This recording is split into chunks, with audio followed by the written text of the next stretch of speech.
Warning.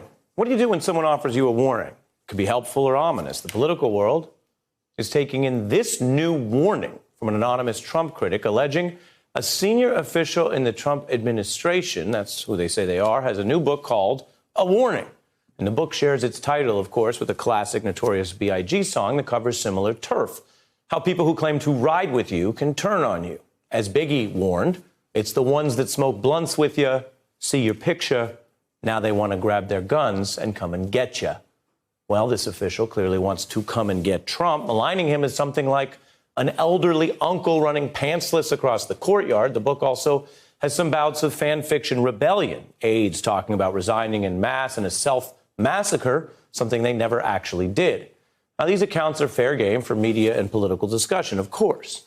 But it is striking to see this book, which you may hear people talking about, arriving now in the midst of the Ukraine scandal, because while this new author takes another turn in the spotlight, the person who blew the whistle on the Ukraine scandal did not leak or push an op-ed or speculate on rebellions that never came to fruition. The real whistleblower documented facts, reported them internally and lawfully through proper channels, going to the inspector general, who confirmed that person's job and credibility and formally found the Ukraine complaint an urgent concern. That alone gives everyone way more confidence in the whistleblower than in Anonymous, who hasn't identified their full expertise or role, has only dealt with a few random editors.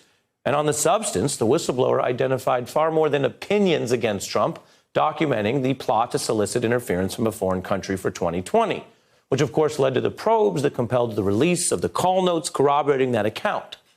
One whistleblower's voice brought forward more. You've seen them, the failings of diplomats and veterans and officials walking into Congress to testify. Now, let me be clear tonight. There's, of course, more than one way to dissent. It just happens that the whistleblower's way worked and drew others to come forward with facts, while Anonymous has earned more book deals than investigative leads. Now, the book addresses some of this, conceding that many may see this as cowardice, and maybe Anonymous will come out of the closet at some point. But the whistleblower shows you don't have to reveal yourself to make an impact if you know the rules and you know how to work within them. So yes, Anonymous is now making a literary splash, but the whistleblower is making waves.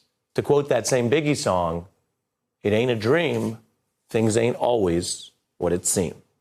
Hey, I'm Ari Melber from MSNBC. You can see more of our videos right here, or better yet, subscribe to our YouTube channel below. You could have been anywhere in the world, but you're here with us, and we appreciate that.